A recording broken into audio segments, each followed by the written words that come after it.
पहाड़ों की खबर, सुदूर क्षेत्रों की खबर, आपका अपना चैनल वॉइस ऑफ माउंटेन्स। आज खबर नीरनाडा ब्लॉक से। आज हम हैं नीरनाडा के प्रसिद्ध, सुप्रसिद्ध हम जिसे कहें व्यवसायी, जिन्होंने यहाँ पर एक नींव रखी है।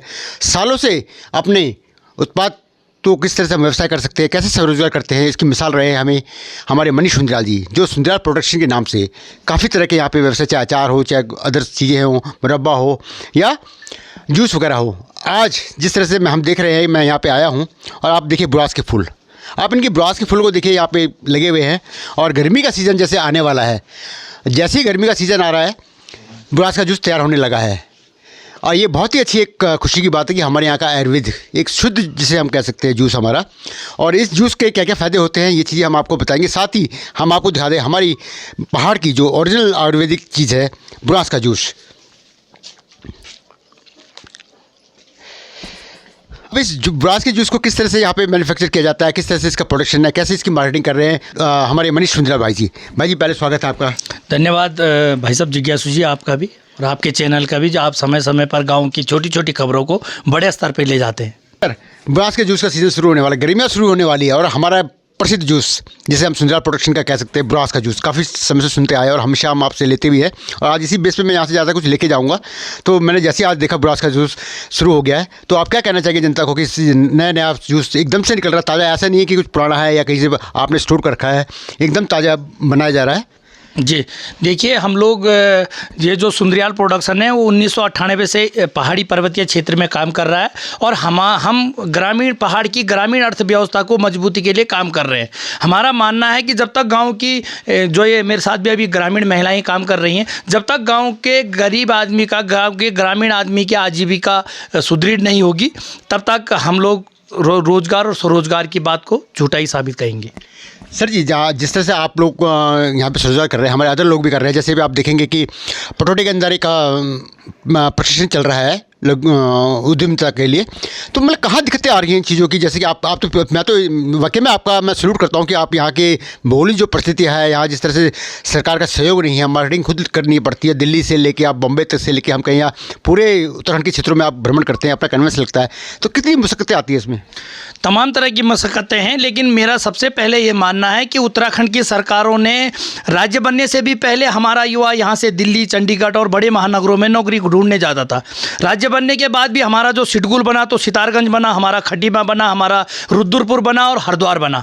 मेरा मानना है कि जब तक पर्वतीय क्षेत्रों में मिनी औद्योगिक आस्थान नहीं होंगे, मिनी औद्योगिक आस्थानों का निर्माण नहीं होगा, 3-4 ब्लॉकों को मिला के हमें एक औद्योगिक आस्थान नहीं देंगे, तब तक पहाड़ों में, ये तो हमारी अपनी खेती है, जिस खेत में हमने अपना काम शुरू कर रहे हैं, इसमें ना तो 143 है, जब 143 नहीं है तो बैंक हमें लोन देने को तैयार नहीं है। कुल मिला के पूरी इंडस्ट्री होने के बाद ये इंडस्ट्री घोषित नहीं है, ना इसे लोग इंडस्ट्री मानते हैं। इसलिए मेरा मानना है कि जैसे नैनी टांडा ब्लॉक को, या पहले तो 95 ब्लॉकों में बनाए सरकार, नहीं तो अलग अलग ब्लॉकों में सरकार एक ब्लॉक को चुनकर और कैसरीन ज़मीन पे 2 सेट का, 3 सेट का, 5 सेट का, 10 जितनी जगह है उस ढंग से जमा एक्वायर करे और वहाँ पर मिनी औद्योगिक आस्थान बनाए, जिसमें कि जो हमारे गाँव का जो चक्की लगाता है वो भी औद्योगिक क्षेत्र में आता है।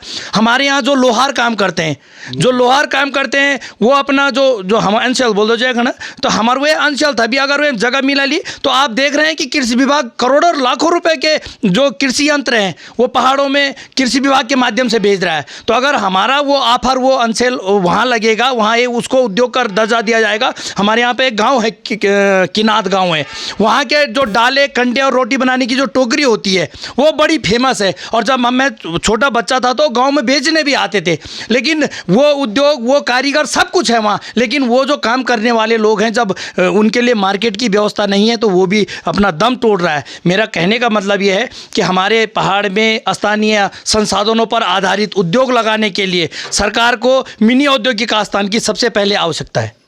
ये बहुत बड़ी बात आपने कही मनीष सुंदरियाल जी, पहले भी आपने शायद ये बात कही थी मुझे, और ये वाकई में देखिए हमारे यहाँ पहले सब कुछ था, यहाँ पे डायरेक्ट मार्केटिंग थी हमारे यहाँ पे, और ये चीज़ें थी। अब जिस तरह से देवभूमि उद्यमिता कार्यक्रम चल रहा है, तो वहाँ क्या दिक्कतें आएंगी अलग चीज़ है, लेकिन पहले से हमारे यहाँ छोटे छोटे उद्योग लगे हुए हैं, चाहे हमारे लोहार का काम था, चाहे हमारे टोकरी बनाने का काम था, या चाहे हम लोग काम कर रहे हैं आंवले से लेकर किसी भी चीज़ में, हम लोगों को पहले हमें ये सुविधाएं पहले उपलब्ध करानी चाहिए। जिस तरह की ट्रेनिंग चल रही है तो वो तो बात की बात है, पर जो पुराने हैं जब उनको ही नहीं सुविधा दी जा रही तो नए लोगों को कहाँ से सुविधाएं मिलेंगी।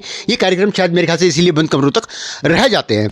भाई मैं आपसे जानना चाहूँगा कि ये जो ब्रास का जूस है ये किस तरह से आपसे कांटेक्ट किया जाए और किस तरह से आप ये लोगों तक उपलब्ध होगा। दिल्ली एनसीआर के या हमारे विश्व में भी आप जानते हैं कि हमारे जहाँ जहाँ पहाड़ी क्षेत्र बहुत क्षेत्र है, कनाडा हो, अमेरिका, वहाँ भी हमारे दर्शक आपको देख रहे हैं, सुन रहे हैं। जी भाई साहब धन्यवाद। मैंने पहले भी आपके चैनल ने हमको बहुत प्रचार दिया है। मैं एक बार पुनः आपके वॉइस ऑफ माउंटेन जो आपका ये पहाड़ों की आवाज़ है, ये पहाड़ की आवाज़ को हमारे एनसीआर और बड़े महानगरों तक हम गाँव के लोगों की बातों को ले जाता है।